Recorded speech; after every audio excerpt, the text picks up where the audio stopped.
The big picture. When you look it up in the game, the achievement for big picture shows 3 question marks. That's not helpful. Go to the Theme Park Tycoon 2 wiki page, and they have it all about achievements. And this is what it says there. Build a square 3x3 square borderless image panels using some different images. Only works with the white panels, not with the black. Well, there's no black panels, so but he is trying to tell you that we have to do 2 different kinds of the same thing. We have the old version, which is this one with the star in front of it. It's a square, and then the new version is skips one, and then there's that one. So you gotta make sure you pick the right one, pick the one with the star. It stays in the same order all the time, so it's the first one. You can find these by searching on the word image.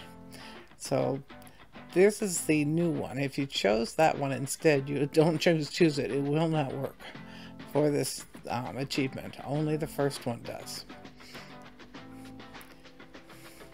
So to find the image panels, you can go several different ways, but the easiest and quickest is the search on image, and they all come up.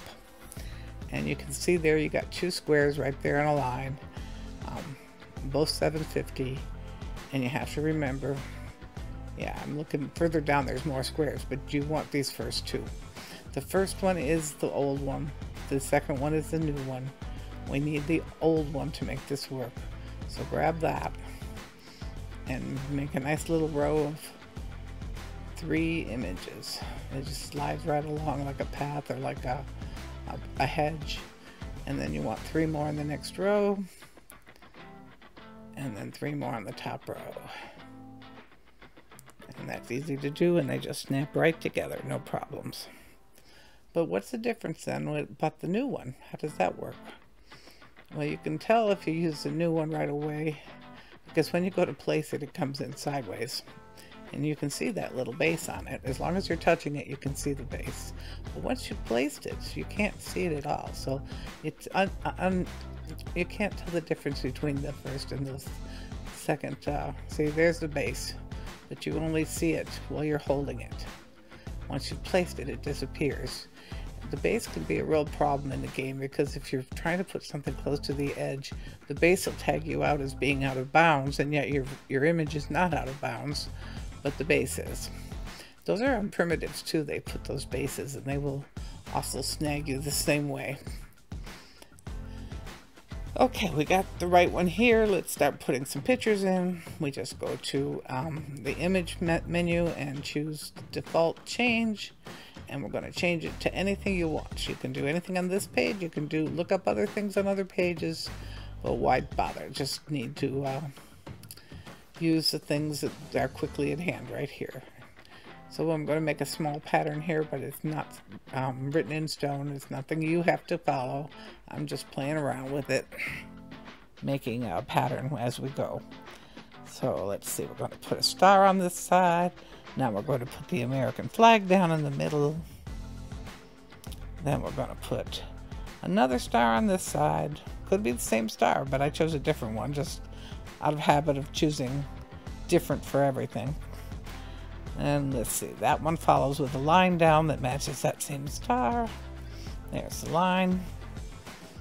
And then we're going to put another flag.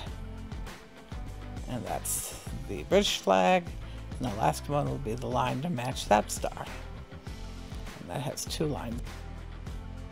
So you put your last picture in. Here we go.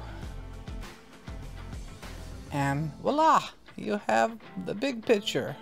And you get a lot of little image panels to go with that. One of them is clear, and it's a lot of fun to use.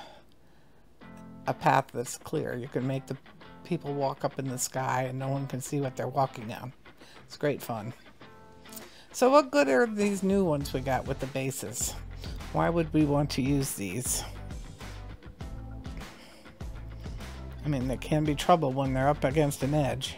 But they have certain properties that the old ones do not. You can put the orbitals on these things and make changes in their sizes.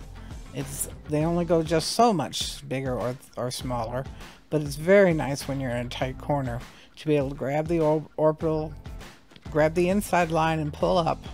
And there, so you have a way to adjust each one. I made license plates with them the other day, and I was able to downsize them until they were really tiny and fit on the back of the car we were working on.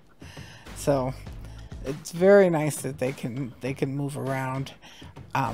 All of the bigger ones, almost all of them have the bases, and therefore all of them will take the orbitals and can be adjusted in size. Right up to that's the last one, the biggest one. Now it is so big that they won't let this one be adjusted upward and make it even bigger. They just, that's it, they're done. You can make it smaller, but you can't make it bigger. But still, it's really huge, and it's wonderful to play with. So let's see what it looked like if we did the 3x3 with these guys. For some reason, I couldn't get them to snap. I don't know what that was. Maybe I need to find out what the distance is for this one, but they were not automatic and snapping, and I did it all by hand. So a little research would fix it, especially if you were doing a big project. There was one time I took 50 images on this size and put a background behind a house that looked like a sunset. And it looks so pretty, but even though that sounds like a huge amount of images, 50 images barely touches that sky. It'd be so cool if you could change the sky and make it to look like you want, but images are expensive in lag too. You use a lot more power in an image than you would a primitive, so people tend to go against them sometimes. So here we got our 3x3 in the giant size picture by big picture thing. You can see it's just about the same size as that Ferris wheel behind us. It's just huge. So we're putting this subscribe out to YouTube to DavidLoganCoco out in a lot of places, and it's only 1 square big, but let's see what happens if we put it on this. Now how do I get it on this? I could make each of those squares the same sign, DavidLoganCoco, and it would look pretty good like that. But there are tools out on the internet where you can go and tell them you want something cut up into pieces. So I took that picture and had it cut up into 9 pieces, a grid of 3x3. And then I took each of those pieces and I put them in to the image maker. And then I got the numbers, and that's all I'm doing here is I'm grabbing the numbers and putting them in, and we'll see what this thing looks like once we've added all the numbers for each of the different things. Let's see. So yeah, you go to advanced, you go to put your number in, you select it, there we go, second one. Let's say advanced. It says image ID, which is what they want. They want the number. And as long as you got the right number, you can get it. Now the way they work these images, if you don't privatize it, anyone can use it. So I literally can go into someone else's inventory and find an image number I like and put it. So if somebody wanted this sign, they could go in my inventory and actually grab that image and find out what the number is, so they could put it on their park. They won't travel between parks, these images, but the numbers will go up anywhere. Although sometimes image numbers stop working if you don't use them very much. The connection gets broken, and you either have to reinsert it into the system, or somehow you have to keep checking on that park every so often to keep those images going. I know David does a good job bringing his parks up all the time, but I got one park that was all about images and I didn't keep it up, and it's just half of the images no longer work because I didn't check it and run it, and for months at a time.